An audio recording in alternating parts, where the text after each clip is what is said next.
প্রেক্ষাগৃহে যখন ঝড় তুলছে ঢালিউডের সুপারস্টার শাকিব খানের তাণ্ডব, তখনই আরেকবার করুণ পরিণতির শিকার বাংলা সিনেমা।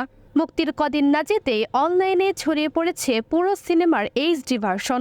প্রশ্ন উঠছে, আর কতবার এমন হবে, আর কতটা ক্ষতি সহ্য করতে হবে আমাদের চলচ্চিত্র শিল্পীকে। ঈদ উপলক্ষে মুক্তি পাওয়া সবচেয়ে আলোচিত সিনেমাগুলোর একটি ছিল তাণ্ডব। রায়হান রাফি পরিচালিত, শাকিব খান অভিনীত এই সিনেমাটি প্রথম দিন থেকে প্রেক্ষাগৃহে দারুণ সাড়া ফেলে। মাল্টিপ্লেক্স থেকে শুরু করে সিঙ্গেল স্ক্রিন সবখানেই দর্শকদের উপচে পড়া ভিড়। বাণিজ্যিক ছবির সব উপাদানই যেন ছিল তাণ্ডবে, কিন্তু সেই সফলতাই যেন কাল হয়ে দাঁড়ালো। বুধবার বিকেল থেকেই সামাজিক মাধ্যমে ভাইরাল হতে থাকে সিনেমার এইচডি ভার্সন। ফেসবুকের বিভিন্ন আইডি, গ্রুপ ও ওয়েবসাইটে প্রকাশিত হচ্ছে পুরো সিনেমা। শুধু ক্লিপ নয়, সম্পূর্ণ সিনেমায় ছড়িয়ে গেছে অনলাইনে।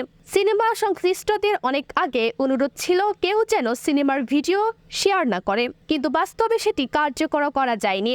ধারণা করা হচ্ছে দেশের বাইরে থেকেই হয়তো মূল পাইরেসির কাজটি হয়েছে, কারণ তাণ্ডব সম্প্রতি বাংলাদেশের বাইরেও কয়েকটি দেশে মুক্তি পেয়েছে। রাফি জানান, যারা পাইরেসি করেছে তাদের কোনো ছাড় নেই। প্রশাসনের সঙ্গে যোগাযোগ করা হয়েছে, আইনি ব্যবস্থা নেওয়া হচ্ছে।